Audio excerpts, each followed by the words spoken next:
Frederick Leliman was sentenced to death. Yes. So what does that mean in the Kenyan context? It is basically an exercise of the court's discretion to impose sentence in the crime of murder.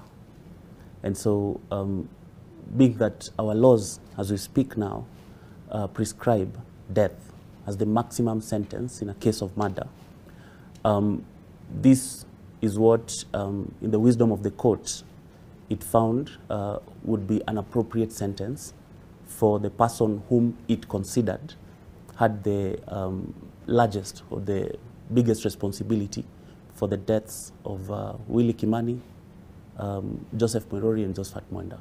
Okay. Yes. So what does it, does Kenya actually execute a death sentence, or is this life imprisonment? It's basically at the discretion of the president. But as we know, the last person to be executed in this country was executed, I think, 1986, 89. That's a long time ago. Since then, we just have a lot of death row inmates in our prisons with no executions having been done. During the term of the former President Mwai Kibaki, he commuted a number of death sentences to life imprisonment. But since then, I don't think there's been much in that space. We just have a lot of death row inmates in the country.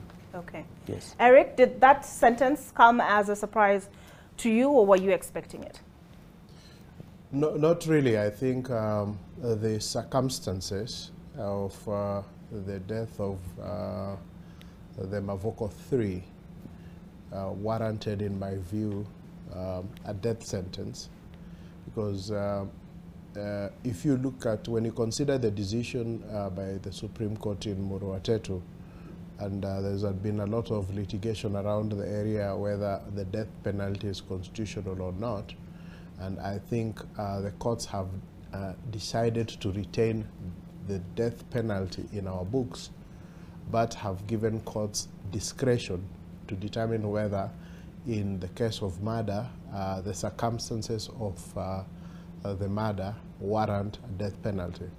And I think the court took into account, in my view, all the relevant factors, including the sophistication in which and the planning that was put in place to ensure that this death occurs, the fact that they used state resources to track and trace these people, and it was planned well in advance to defeat the courts of justice, and the fact that each and every one of those, the three, were killed close to one another, so that as someone is being murdered, the others could see it, could feel it, and they could know that, you know what, this one has just been killed, I am next. So looking at all those factors, the court, in my view, arrived at the right decision